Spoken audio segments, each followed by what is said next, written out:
Hello. Welcome to 10 at 10. My name is Michael Ramage. I'm the director of the Cyber Education Research Center here at Murray State University. And welcome back to 10 at 10.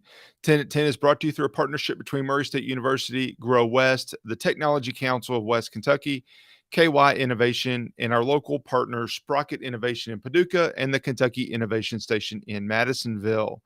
This week, we are continuing our series looking at the top mistakes that small businesses make in regards to cybersecurity. But as I have the last couple of weeks, before I do that, I want to take a minute and plug an event that we have coming up. So on Thursday, 6 days away, we have our IT Matters Conference. Our IT Matters Conference is in Paducah at our Murray State Paducah campus, as it has been each year for the last 7 years. This is our seventh one. We have a fantastic speaker lineup. I've talked about our speakers over the last few weeks, but I want to make sure I point out that we have a new speaker to this slide that you have not seen before, and that is Carlos Sanchez. Carlos is the president of AT&T Kentucky. Carlos is going to come and share with us and talk a little bit about what's going on in AT&T, and also some of the work that AT&T is doing in the areas of closing the digital divide and digital inclusion as well. There's a lot of efforts going on, not just in Kentucky, but across the country by AT&T and other large organizations trying to address equity in technology. And I asked Carlos if he would come and share a little bit about that, because I think it's important, because being in a rural area, we have some of those issues similar to what maybe some of the large metropolitan areas have, but it looks a little bit different because it's a rural area. So I think it would be something that's good for us to hear. In addition to Carlos, we have speakers coming from Google and Microsoft. AT&T, Google, Microsoft, three of the largest, biggest names in tech are all going to be at IT Matters with us in Paducah, and I'm excited about that. And we also have Monica and Brandon, who are local IT folks. Monica being the executive director of Sprocket, and Brandon being a DevOps engineer with Industrial Training Services, coming to share as well and talk a little bit about what they have going on in a variety of ways. I really do hope that you join us. I think it's going to be a great opportunity for you to learn something, to get some tips, to hear some things that maybe you don't know or you haven't thought about in the same way. And also, it's great to be back in person and networking and have these networking opportunities again. So make sure you come out. You can register at that link that is on the screen. It's also in the notes on whether you're watching this on Facebook or YouTube. So you can see that there as well. And thanks to AT&T, and thanks to CFSB for their parts in helping make IT Matters a success again this year. All right, so now let's get into number 7 in those top 10 mistakes that small businesses make in regards to cybersecurity. Number 7 is poorly configured security systems in mobile devices. So part of that is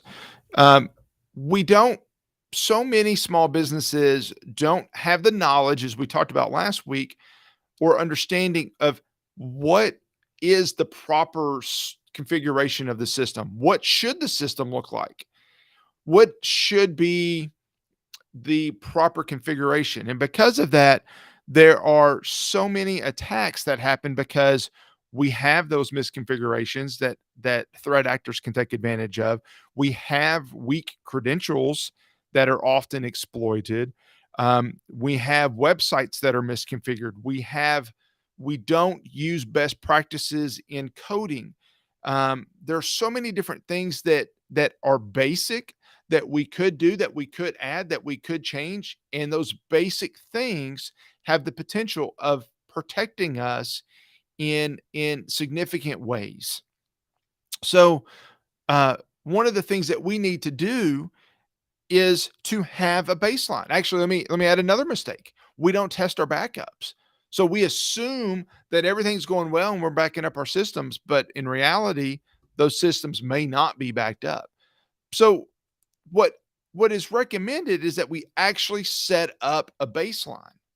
that we set up a baseline. But how do you know that things are normal? How do you know that you're doing it right? How do you know that you're doing the proper things? Well, there's two things I want you to think about. First of all, I want you to think about baselines. You need to have a secure baseline. You need to have a baseline. Well, first of all, let me back up. What is a baseline? So let's look at that. There's a lot of different definitions that we can use. Let me see if I can zoom in on that a little bit better because that's uh, a lot of writing on that slide. There's definitions of baselines for a lot of different groups, and actually, if you are using a vendor, that vendor probably has a standard secure baseline recommendation. NIST sets the definition of baseline as a set of minimum security controls defined for a low impact, moderate impact, or high impact information system. So depending on what you have, whether it's in a area that needs to be secured or not, they have different base or there would be a different baseline. If you go to Microsoft, I'll point them out. Microsoft recommended configuration settings that explains the security impact of devices. They have their recommendations. They have what you should do for security of in your organization for the Microsoft products. If you go to Palo Alto, if you go to Cisco, if you go to uh, even Apple, they have recommendations of things that you can and should do for those baselines. So here's the thing. If you don't know what your baseline is, then you can't explain to someone that a problem has happened.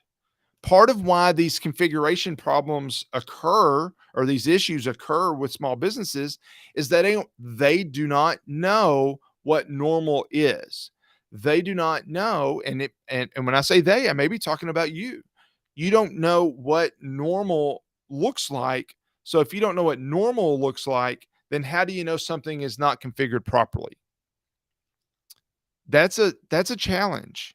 And that's a challenge that a lot of organizations have and a lot of organizations face. So at a minimum, you should use baseline security technology controls. Use the baseline.